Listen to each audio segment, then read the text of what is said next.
오늘은 여러분의 삶을 완전히 바꿀 수 있는 놀라운 비밀에 대해 이야기하려고 합니다.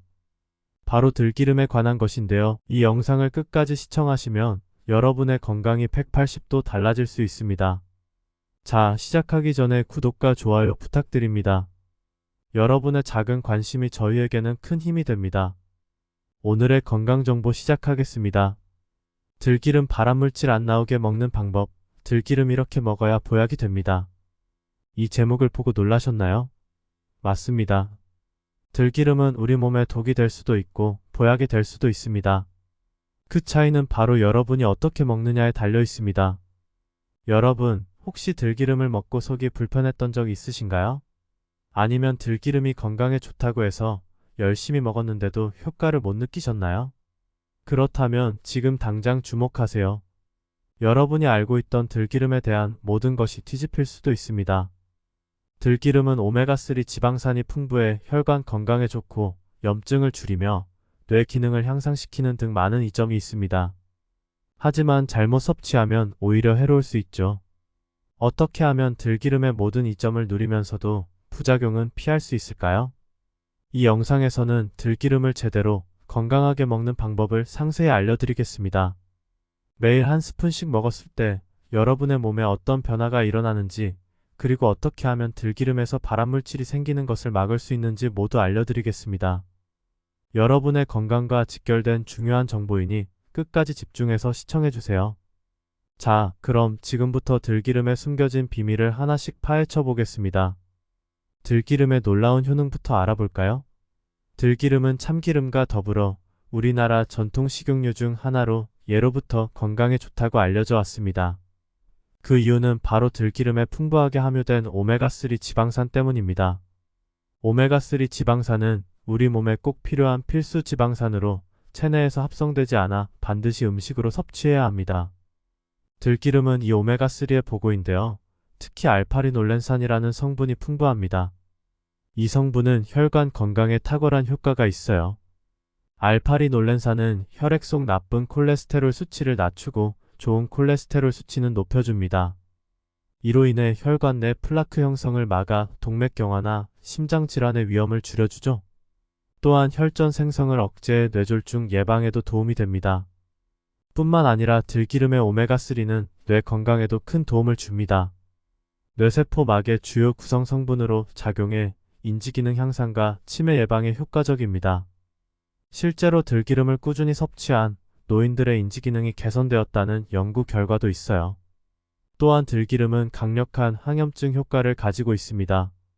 체내 염증을 줄여주어 각종 만성질환의 예방과 관리에 도움을 줍니다. 특히 류마티스 관절염이나 아토피 피부염 같은 염증성 질환에 효과적이라는 연구 결과가 있죠. 게다가 들기름은 체중 관리에도 도움이 됩니다. 포만감을 오래 유지시켜주고 체내 지방 분해를 촉진하는 효과가 있어 다이어트에 관심 있는 분들에게도 추천할 만한 식품입니다. 이렇게 놀라운 효능을 가진 들기름이지만 주의해야 할 점도 있습니다. 바로 산화에 취약하다는 것인데요. 들기름이 산화되면 오히려 우리 몸에 해로운 물질로 변할 수 있습니다. 그렇다면 어떻게 들기름을 안전하고 효과적으로 섭취할 수 있을까요? 기름의 놀라운 효능을 최대한 활용하면서도 안전하게 섭취하는 방법. 먼저 들기름을 구입할 때부터 주의가 필요합니다. 신선한 들기름을 고르는 게 핵심입니다. 불투명한 갈색 병에 담긴 제품을 선택하세요. pit은 들기름의 산화를 촉진하기 때문에 불투명한 용기가 들기름을 보호해줍니다. 또한 제조일자를 꼭 확인하세요. 가능한 한 최근에 생산된 제품을 고르는 것이 좋습니다. 구입한 들기름은 어떻게 보관해야 할까요? 반드시 냉장 보관하세요. 상온에 두면 빠르게 산화가 진행되어 영양가가 떨어지고 맛도 변질됩니다. 냉장고 문을 여닫을 때마다 빛에 노출되므로 가능하다면 냉장고 안쪽에 보관하는 것이 좋습니다. 그리고 한번 개봉한 들기름은 3개월 이내에 소비하는 것이 좋습니다. 오래 두면 산화가 진행되어 건강에 해로울 수 있으니 주의하세요. 자, 이제 들기름을 어떻게 섭취해야 할까요?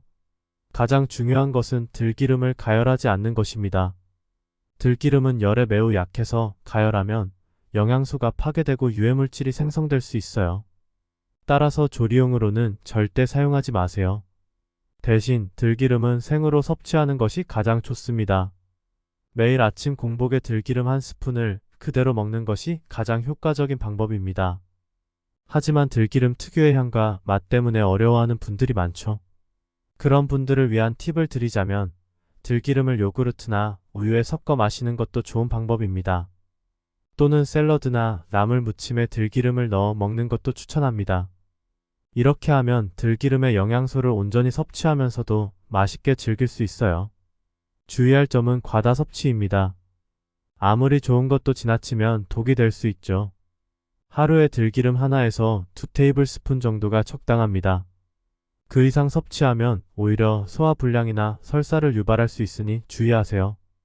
들기름을 매일 한 스푼씩 꾸준히 섭취했을 때 우리 몸에 일어나는 놀라운 변화에 대해 알아보겠습니다.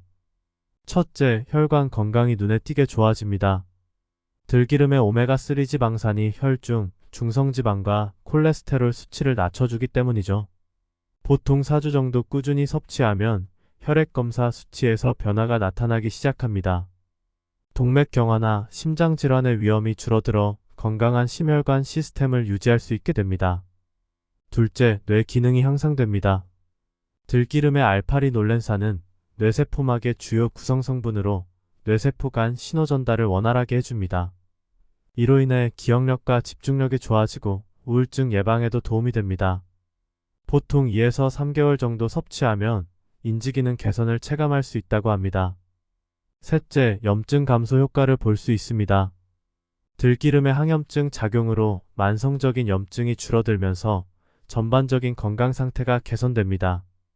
특히 류마티스 관절염이나 아토피 피부염 같은 염증성 질환이 있는 분들은 6에서 8주 정도 꾸준히 섭취하면 증상이 완화되는 것을 느낄 수 있습니다. 넷째, 피부 건강이 좋아집니다. 들기름의 필수 지방산은 피부 세포막을 강화하고 수분 유지에 도움을 줍니다. 약 2개월 정도 섭취하면 피부가 촉촉해지고 탄력이 생기는 것을 느낄 수 있죠. 또한 아토피나 건선 같은 피부 질환 개선에도 효과적입니다. 다섯째, 체중 관리에 도움이 됩니다. 들기름은 포만감을 오래 유지시켜주고 체내 지방 분해를 촉진합니다. 약 3개월 정도 꾸준히 섭취하면서 적절한 운동과 식이요법을 병행하면 체중 감소와 함께 건강한 체형을 유지하는 데 도움을 받을 수 있습니다. 여섯째, 면역력이 증가합니다. 들기름의 오메가3 지방산은 면역세포의 기능을 향상시켜 전반적인 면역력을 높여줍니다. 보통 1에서 2개월 정도 섭취하면 감기나 잔병 치레가 줄어드는 것을 느낄 수 있습니다. 이렇게 놀라운 변화들이 우리 몸에서 일어나는 거죠. 하지만 여기서 주의할 점이 있습니다. 이런 효과를 보려면 반드시 올바른 방법으로 섭취해야 한다는 것입니다. 잘못된 방법으로 섭취하면 오히려 건강에 해로울 수 있어요. 들기름은 건강에 도움이 되는 식품이지만 균형 잡힌 식단과 규칙적인 운동, 충분한 수면 등 전반적인 건강 관리가 함께 이루어져야 합니다. 이렇게 주의사항들을 잘 지키면서 들기름을 섭취하면 그 놀라운 효과를 안전하게 누릴 수 있습니다. 들기름을 맛있고 효과적으로 섭취할 수 있는 다양한 방법들을 소개해 드리겠습니다. 먼저 가장 간단한 방법은 들기름을 그대로 섭취하는 것입니다. 매일 아침 공복에 들기름 한 스푼을 먹으면 됩니다. 하지만 들기름 특유의 향과 맛 때문에 어려워하는 분들이 많죠. 그런 분들을 위해 몇 가지 팁을 드리겠습니다. 들기름을 요구르트나 우유에 섞어 마시는 방법이 있습니다. 들기름의 강한 맛을 중화시키면서도 영양을 그대로 섭취할 수 있죠. 특히 그릭 요구르트와 함께 섭취하면 단백질까지 보충할 수 있어 일석이조입니다. 샐러드 드레싱으로 활용하는 것도 좋은 방법입니다. 들기름, 식초, 꿀을 2대1의 비율로 섞어 드레싱을 만들어 보세요. 신선한 채소와 함께 섭취하면 들기름의 영양소 흡수율을 높일 수 있습니다. 들기름을 활용한 나물 무침도 추천합니다. 시금치, 미나리, 숙주나물 등을 살짝 데친 후 들기름, 다진 마늘, 소금을 넣고 무치면 맛있는 나물 반찬이 완성됩니다. 이렇게 하면 들기름의 영양소를 자연스럽게 섭취할 수 있어요. 들기름을 두부와 함께 먹는 것도 좋습니다. 두부에 들기름을 뿌리고 약간의 소금을 곁들이면 간단하면서도 영양가 높은 반찬이 됩니다. 두부의 단백질과 들기름의 지방이 만나 영양의 시너지 효과를 낼 수 있죠. 과일 스무디에 들기름을 넣어 마시는 방법도 있습니다. 바나나, 사과, 딸기 등의 과일과 함께 들기름을 블렌더에 넣고 갈아 마시면 됩니다. 과일의 단맛이 들기름의 향을 중화시켜주죠. 들기름을 된장국에 넣어 먹는 것도 좋은 방법입니다. 된장국을 끓인 후 들기름을 한 스푼 넣어 저어주세요. 구수한 맛이 더해지면서 영양가도 높아집니다. 견과류와 함께 섭취하는 것도 추천합니다. 아몬드나 호두 등의 견과류에 들기름을 뿌려 먹으면 됩니다. 견과류의 단백질과 들기름의 지방이 만나 포만감도 높이고 영양도 풍부해집니다. 마지막으로 들기름을 활용한 피부 관리 방법도 있습니다. 들기름을 얼굴에 가볍게 마사지하듯 발라주면 피부 보습에 도움이 됩니다. 단, 피부에 바르기 전에 반드시 패치 테스트를 해보시기 바랍니다. 들기름과 함께 섭취하면 좋은 음식을 알려드리겠습니다. 이런 식품들과 함께 섭취하면 들기름의 영양소 흡수율을 높이고 건강 효과를 더욱 증폭시킬 수 있어요. 첫 번째로 소개할 식품은 바로 비타민C가 풍부한 과일들입니다. 레몬, 오렌지, 키위 같은 과일들이죠. 비타민C는 들기름의 오메가3 지방산이 산화되는 것을 막아줍니다. 들기름 한 스푼을 섭취한 후 비타민C가 풍부한 과일을 먹으면 좋아요. 두 번째는 마늘입니다.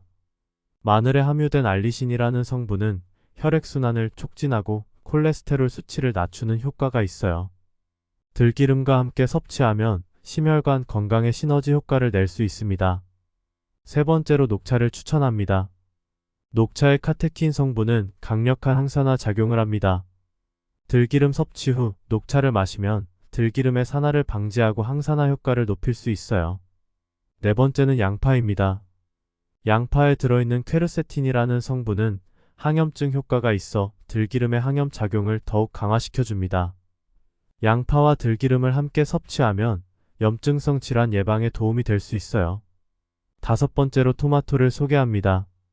토마토의 리코펜은 강력한 항산화 물질로 들기름의 오메가3와 만나면 심혈관 질환 예방에 더욱 효과적입니다. 들기름을 넣은 토마토 샐러드를 만들어 먹어보세요. 여섯 번째는 달걀입니다. 달걀 노른자에 들어있는 레시틴은 들기름의 오메가3 흡수를 도와줍니다. 아침에 달걀 프라이와 함께 들기름 한 스푼을 섭취하면 좋아요. 일곱 번째로 호박씨를 추천합니다. 호박씨에는 아연이 풍부한데 이 아연이 들기름의 오메가3 대사를 돕습니다. 들기름과 함께 호박씨를 간식으로 즐겨보세요. 여덟 번째는 브로콜리입니다. 브로콜리에 함유된 설포라파는 강력한 항암 작용을 하는데 들기름과 함께 섭취하면 암 예방 효과를 높일 수 있습니다. 아홉 번째로 블루베리를 소개합니다. 블루베리의 안토시아닌은 강력한 항산화 물질로 들기름과 함께 섭취하면 뇌 건강 증진에 시너지 효과를 낼 수 있어요. 마지막으로 생강을 추천합니다. 생강의 진저롤 성분은 소화를 돕고 염증을 줄이는 효과가 있어 들기름과 함께 섭취하면 소화기 건강에 도움이 됩니다. 이렇게 들기름과 궁합이 좋은 식품들을 함께 섭취하면 들기름의 효과를 극대화할 수 있습니다. 들기름을 섭취할 때 주의해야 할 점들에 대해 자세히 알아보겠습니다. 들기름의 효과를 최대한 누리기 위해서는 함께 섭취하면 안 되는 것들을 반드시 알고 계셔야 해요. 첫 번째로 주의해야 할 것은 알코올입니다. 알코올은 들기름의 흡수를 방해하고 간에 부담을 줄 수 있어요. 특히 들기름을 섭취한 직후나 전에 술을 마시는 것은 피해야 합니다. 두 번째는 카페인이 든 음료입니다. 커피나 녹차 등 카페인이 함유된 음료는 들기름의 흡수를 방해할 수 있어요. 들기름 섭취 전후 1시간 정도는 카페인 음료를 피하는 것이 좋습니다. 세 번째로 주의해야 할 것은 정제된 설탕입니다. 설탕은 체내 염증을 유발할 수 있어 들기름의 항염증 효과를 감소시킬 수 있습니다. 들기름과 함께 단 음식을 섭취하는 것은 피하는 것이 좋아요. 네 번째는 트랜스 지방입니다. 과자, 튀긴 음식 등에 많이 들어있는 트랜스 지방은 들기름의 건강 효과를 상쇄시킬 수 있습니다. 이런 음식들과 들기름을 함께 섭취하지 않도록 주의해야 해요. 다섯 번째로 주의해야 할 것은 과도한 양의 오메가6 지방산입니다. 옥수수유, 해바라기유 등에 많이 들어있는 오메가6는 들기름의 오메가3와 균형을 이루어야 하는데 과도하게 섭취하면 오히려 염증을 유발할 수 있습니다. 여섯 번째는 항생제입니다. 항생제는 들기름의 흡수를 방해할 수 있어요. 항생제를 복용 중이라면 의사와 상담 후 들기름 섭취 시기를 조절해야 합니다. 일곱 번째로 주의해야 할 것은 철분 보충제입니다. 철분은 들기름의 오메가3 흡수를 방해할 수 있어요. 철분 보충제를 복용한다면 들기름과 2시간 이상 간격을 두고 섭취해야 합니다. 여덟 번째는 고열량, 고지방 식사입니다. 이런 식사는 소화에 부담을 주어 들기름의 흡수를 방해할 수 있습니다. 들기름은 가능한 공복 시에 섭취하는 것이 좋아요. 아홉 번째로 주의해야 할 것은 산화된 식품입니다. 산패한 기름이나 오래된 견과류 등은 들기름의 산화를 촉진시킬 수 있어 함께 섭취하지 않는 것이 좋습니다. 마지막으로 들기름과 함께 다른 건강 보조제를 과다 섭취하는 것도 주의해야 합니다. 특히 오메가3 보충제를 들기름과 함께 과다 섭취하면 출혈 위험이 증가할 수 있어요. 이렇게 들기름과 함께 섭취하면 안 되는 것들을 피하면서 올바르게 섭취하면 들기름의 놀라운 효과를 온전히 누릴 수 있습니다. 기름에 대한 흔한 오해 알려드립니다. 첫 번째 오해는 들기름은 냄새가 강해서 먹기 힘들다는 것입니다. 사실 신선한 들기름은 고소한 향이 나지만 불쾌한 냄새가 나지는 않습니다. 강한 냄새가 난다면 이미 산패가 진행된 것일 수 있어요. 신선한 들기름을 구입하고 적절히 보관하면 이런 문제를 피할 수 있습니다. 두 번째 오해는 들기름은 살찌는 원인이 된다는 것입니다. 들기름은 칼로리가 높지만 적정량을 섭취하면 오히려 체중 관리에 도움이 될 수 있습니다. 들기름의 오메가3 지방산은 체내 지방 분해를 촉진하고 포만감을 오래 유지시켜줍니다. 세 번째 오해는 들기름은 요리에 사용할 수 있다는 것입니다. 들기름은 열에 약해 가열하면 영양소가 파괴되고 유해물질이 생성될 수 있어요. 따라서 요리용으로는 적합하지 않고 반드시 생으로 섭취해야 합니다. 네 번째 오해는 들기름은 많이 먹을수록 좋다는 것입니다. 과유불급이라고 하죠. 들기름도 과다 섭취하면 소화불량, 설사 등의 부작용이 생길 수 있습니다. 하루 하나에서 2테이블스푼 정도가 적당해요. 다섯 번째 오해는 모든 들기름이 동일한 품질이다라는 것입니다. 들기름의 품질은 원료의 질, 제조 방법, 보관 상태 등에 따라 크게 달라집니다. 믿을 수 있는 브랜드의 제품을 선택하는 것이 중요해요. 여섯 번째 오해는 들기름은 약이다라는 것입니다. 들기름은 건강에 이로운 식품이지만 모든 질병을 치료할 수 있는 만병통치약은 아닙니다. 균형 잡힌 식단의 일부로 섭취해야 합니다. 일곱 번째 오해는 들기름은 모든 사람에게 좋다는 것입니다. 대부분의 사람에게 이롭지만 특정 질환이 있거나 약물을 복용 중인 경우에는 주의가 필요합니다. 특히 혈액응고에 문제가 있는 분들은 의사와 상담 후 섭취해야 해요. 여덟 번째 오해는 들기름은 유통기한이 긴 편이다라는 것입니다. 사실 들기름은 산화에 취약해 유통기한이 비교적 짧은 편입니다. 개봉 후에는 3개월 이내에 소비하는 것이 좋아요. 아홉 번째 오해는 들기름은 항상 차갑게 먹어야 한다는 것입니다. 실온의 들기름을 섭취해도 무방합니다. 다만 보관할 때는 반드시 냉장 보관해야 해요. 마지막 오해는 들기름은 맛이 없다는 것입니다. 들기름은 고소한 맛과 향이 있어 적절히 활용하면 음식의 맛을 더욱 풍부하게 만들 수 있습니다. 여러분, 이제 들기름의 모든 것을 알게 되셨습니다. 이 정보들을 바탕으로 들기름을 올바르게 섭취하시면 건강한 삶을 영위하는 데 큰 도움이 될 거예요. 오늘 영상이 여러분께 도움이 되셨길 바랍니다. 앞으로도 여러분의 건강에 도움이 되는 정보들을 계속해서 전해드리도록 하겠습니다. 구독과 좋아요 잊지 마시고 다음 영상에서 또 만나요. 건강한 하루 보내세요.